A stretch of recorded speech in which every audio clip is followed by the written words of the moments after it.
Hello friends, today I'm going to be making our BT21 line friends. And I'm gonna be making Chimmy from BTS. Is he my bias? I mean, I'm not gonna say anything, but there will be signs, right? Anyway, let's jump right into the semi-tutorial. It's not gonna be a full-time. It's not gonna be like a full step-by-step tutorial, but I am going to show you how to make this tapestry using Tunisian simple stitch, because that is the only acceptable stitch that I use from now on, because it makes my edges crisp and absolutely beautiful. I am going to show you how to make your initial foundation chains in our first 2 rows at least, and also color changes and so on and so forth, but it's not going to be a full-time tutorial. I am going to leave a time lapse at the end of this video so you can see me create this absolutely beautiful tapestry. But of course, I mean, if you would like me to make a full step-by-step tutorial, I will be more than happy to do it. Just comment down below and I'll make time for it. But as of right now, I am short on time. I have a few minutes to spare, and I thought that it was going to be a great idea if I show you the initial steps on how to create your Tunisian simple stitch tapestry. What I did to find my image is that I went to Pinterest, which is where I really have most of my patterns saved. As you can see, there is a plethora of patterns out there, and you can choose whichever one you like to make a tapestry. However, I have mine saved on my saves, so I just go to my saves on my Pinterest board and I should have my image saved right there, and we just adjust it to size and we are good to start our tapestry. So I am going to be following this pattern right here. It is down below in the description, or always you can go to Pinterest, which is where I personally find my alpha patterns, or just pixel art that I can follow and make a tapestry out of it, or a sweater, or a bag, whatever it is that you want to make. And I'm going to start by chaining 33. So for our Tunisian simple stitch, since it's going to be not a fairly big project, I think you can get away with using a regular crochet hook. I am using a Tunisian crochet hook, which is just a tad bit longer. Of course, if you do not have this crochet hook, fret not, friends. You can get your regular crochet hook, attach a little like string of yarn, tape it to the back side of your crochet hook, and you're all good to go.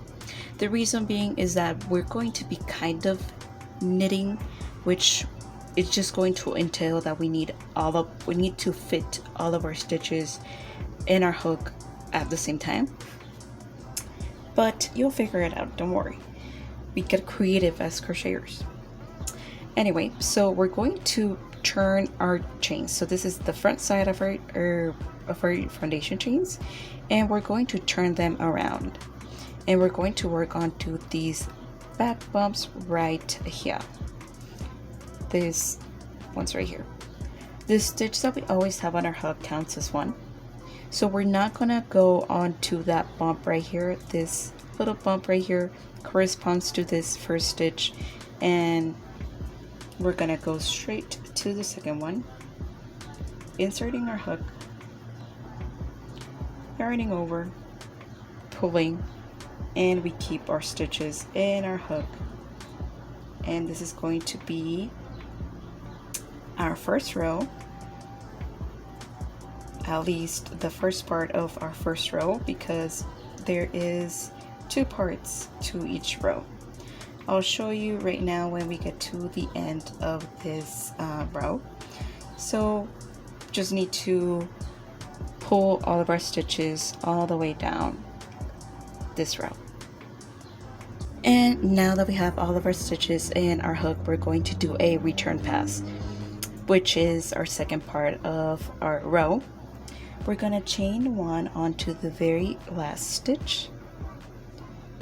We're going to grab our yarn and pull through two of our stitches, so 1 and 2. And we're going to continue and pull through two of our stitches all the way down our row.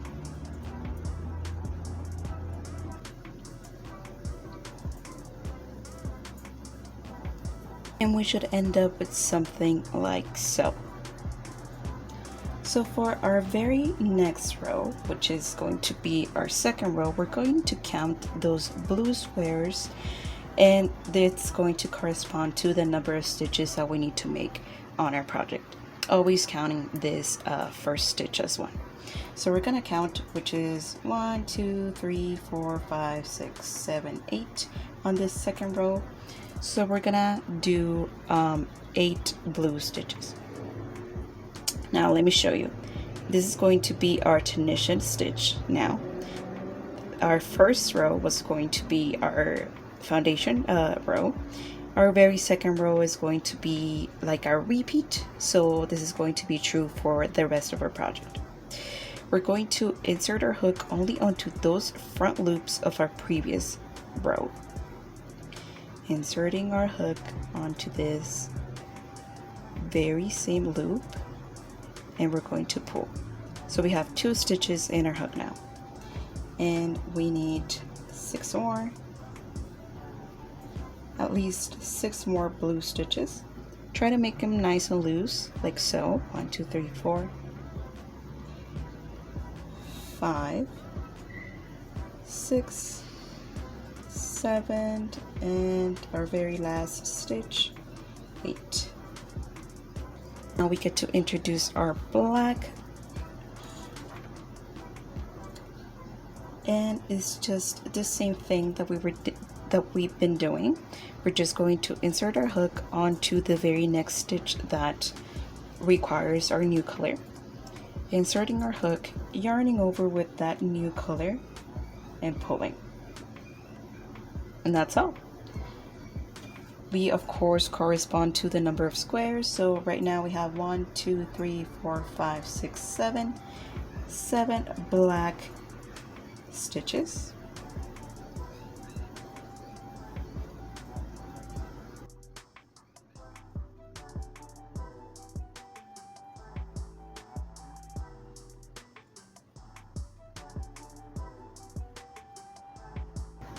Now that we have our 7 black stitches, the rest of this row is going to be completely blue. So we drop our black yarn, and we're going to pick up our blue yarn, and we're going to continue with the rest of our row. Try to make this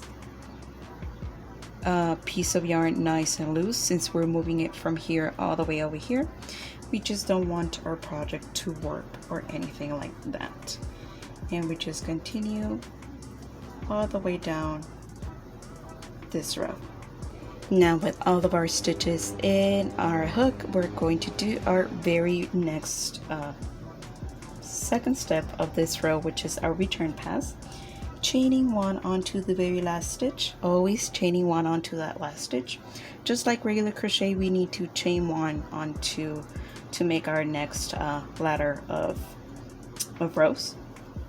We're going to grab our color and pull through 2 of our stitches, and we continue to do such.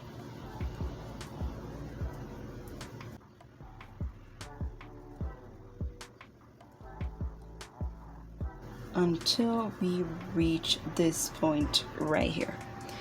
This is the very interesting point that Tunisian simple stitch has, which is if you have 2 different color stitches in your hook, you always use that second color stitch to pull through those 2 stitches. We're gonna drop our blue, pick up our black, and we're gonna yarn over with our black and pull through that blue stitch and also that very first black stitch. We continue to pull through 2,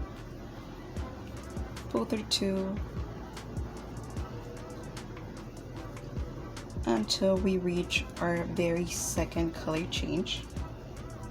Again, since we have 2 different color stitches in our hook, this black and this blue, we grab our blue, which is our second color, pulling through the black stitch and also through that blue stitch, and we continue to pull through 2 all the way down this row.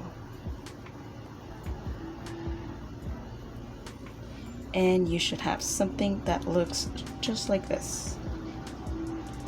And this is it.